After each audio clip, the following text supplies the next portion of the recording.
E no episódio de hoje, uma doença muito perigosa, a malária. O seu agente etiológico, Plasmodium. O seu vetor, Mosquito Anopheles. Quais são os sintomas e prevenções? Eu já falei aqui, mas vou repetir. Se inscreva no canal.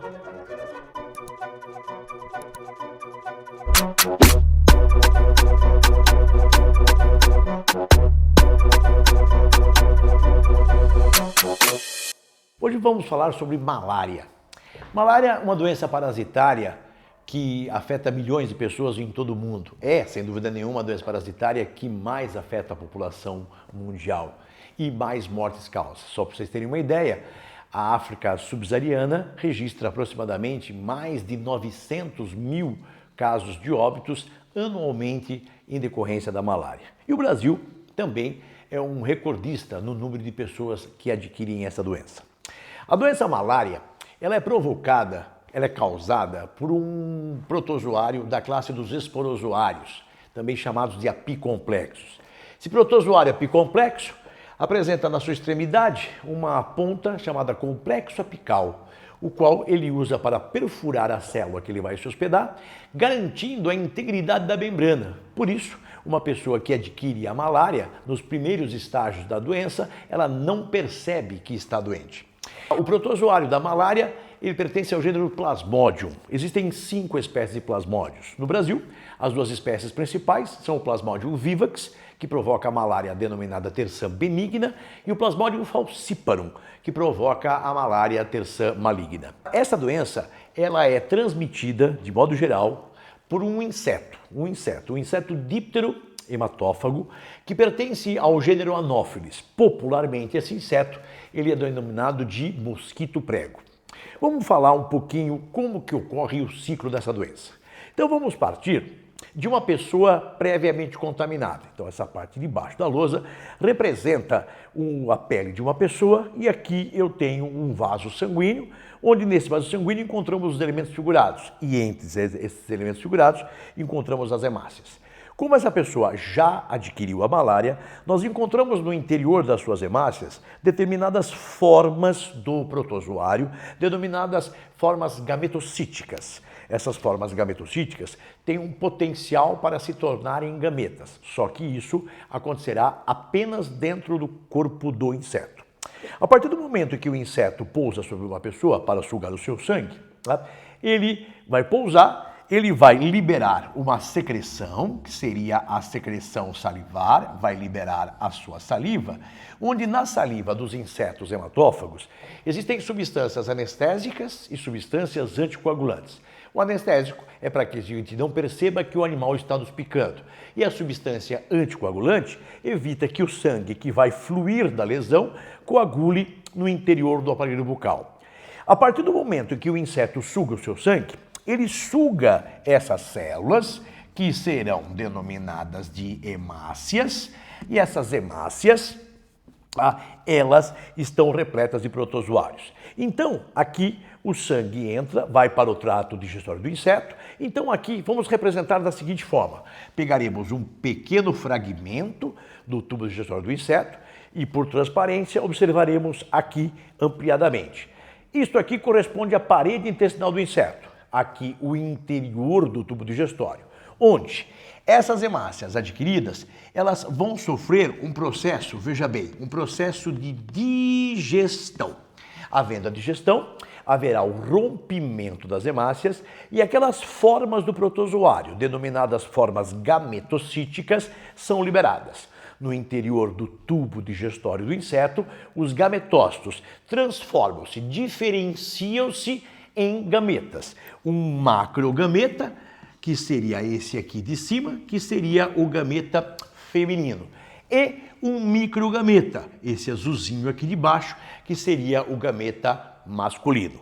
No interior do trato digestório do inseto, haverá a fusão gamética, então haverá um processo de fecundação, o que caracterizará um tipo de reprodução que acontece dentro do trato digestório do inseto, reprodução do protozoário, que será uma reprodução do tipo sexuada. Havendo a reprodução sexuada, forma-se dentro do trato digestório do inseto uma forma do protozoário que denominaremos simplesmente zigoto. Este zigoto, por sua vez, vai ligar-se à parede intestinal do inseto e, aos poucos, esse zigoto de esporozoário vai se exteriorizar. À medida que ele se exterioriza, ele secretará uma substância de natureza proteica e essa substância de natureza proteica vai fazer um envoltório de proteção para proteger este protozoário que se exteriorizou do intestino das condições adversas do meio. Esta forma, após um determinado período de tempo, exteriorizou-se completamente. E aí, esta forma aqui vai sofrer agora uma reprodução e essa reprodução será uma reprodução assexuada. Dentro dessa estrutura, denominada esporocisto, nós teremos a produção de centenas de pequenos esporozoários, pequenos indivíduos. Após um período de tempo, de aproximadamente 4 a 5 dias, essa cápsula cística se romperá e esses esporozoários serão liberados dentro da onde? Da cavidade celomática do inseto. Dentro da cavidade celomática, através da circulação aberta pelos líquidos corporais, estes esporozoários vão circular pelo corpo do inseto e irão se alojar junto à região de sua cabeça, ao lado, ou dentro, melhor dizendo, da sua estrutura que corresponde à sua glândula salivar. Então, o protozoário, pela circulação do inseto, atinge a glândula salivar e, dessa forma, infesta, contamina o inseto. Pronto. O nosso inseto, que não estava contaminado, agora adquire o protozoário de um ser humano e está apto a transmiti-lo a outro ser humano. Esse inseto contaminado com o protozoário plasmódio agora pousa sobre o corpo de uma outra pessoa. Não está contaminado. Ao pousar, esse protozoário agora estará alojado no interior, veja bem, das glândulas salivares do inseto em questão. Quando o inseto pica, foi dito anteriormente, ele vai inicialmente liberar sobre a pele, evitando que você perceba, a sua secreção salivar, a sua saliva. Uma vez liberando a saliva, os protozoários estarão presentes na saliva. Dele apenas introduzir o aparelho bucal, a saliva escorre e o protozoário em questão ganha, portanto, a circulação do indivíduo. Lembre-se que na doença de Chagas era necessário que a pessoa coçasse, escarificasse a região picada do barbeiro. Nesse caso não, só de ocorrer a picada já há contaminação. Uma vez na circulação, ele se espalha pelo corpo e um dos órgãos que ele vai chegar é no interior, veja bem, no interior do seu fígado. Entrando pela circulação, ele atinge a região da artéria hepática. Da artéria hepática se ramifica no interior do fígado em arteríolas, que por sua vez se ramificam em capilares. No interior dos capilares, o protozoário, veja bem, ele estará presente. Aí esse protozoário consegue perfurar a parede dos capilares e invadir as células do fígado, aqui denominadas hepatócitos. No interior dos hepatócitos, novamente, o protozoário irá se reproduzir de forma assexuada. Então, ao se reproduzir novamente de forma assexuada, prolifera grandemente o protozoário no interior do seu fígado, durante um período de 2 a 3 semanas. Período esse chamado de período hepático, ou período pré-eritrócito, período assintomático. O indivíduo está doente, está desenvolvendo a doença, só que ele não manifesta nenhum estágio clínico da doença. Após, portanto, 2 a 3 semanas, os hepatócitos acabam por se romper. E quando esses hepatócitos se rompem, os protozoários abandonam o hepatócito e novamente ganham a circulação, só que agora em enorme número. Uma vez a circulação, os protozoários agora do sangue começam a invadir as nossas células, chamadas de hemácias ou eritrócitos. Utilizando-se do complexo apical, ele invade a célula e, ao invadir a célula, ele fará uma reprodução denominada reprodução por esquizogonia. Nessa reprodução por esquizogonia, ela consta do seguinte: o protozoário tem um núcleo. Aí esse núcleo se divide 2 vezes por mitose, originando 4 núcleos. Após a divisão em 4 núcleos, o protozoário divide o seu citoplasma, originando, portanto, 4 indivíduos. O segundo ciclo esquizonte dará origem a 16 indivíduos. O terceiro ciclo esquizonte dará origem a 64 indivíduos.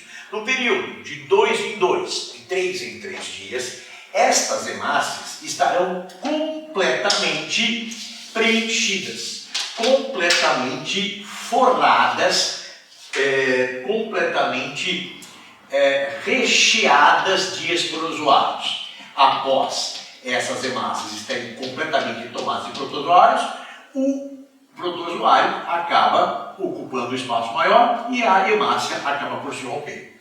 Quando as hemácias se rompem, os protozoários vão atacar novas hemácias. No entanto, quando os protozoários rompem as hemácias, acabam sendo liberadas substâncias chamadas de hemozoínas. Essas substâncias chamadas de hemozoínas são substâncias tóxicas que dão um indicativo para o nosso organismo que algo de estranho, alguém está se reproduzindo dentro da gente. E o nosso organismo, como mecanismo de defesa, inicia um processo de febril, ou seja, você aumenta a sua temperatura por atividade metabólica, criando um ambiente que desfavoreça a vida do agente patogênico, nesse caso aqui do protozoário.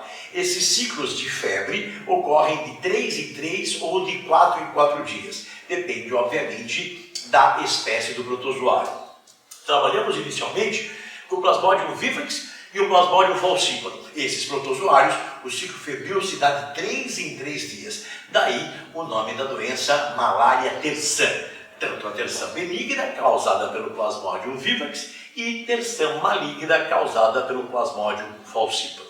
É bom destacar que essa doença, embora ocorra no mundo inteiro, é uma doença que tem cura. E o tratamento dessa doença é feito mediante uma substância chamada de cloroquinina.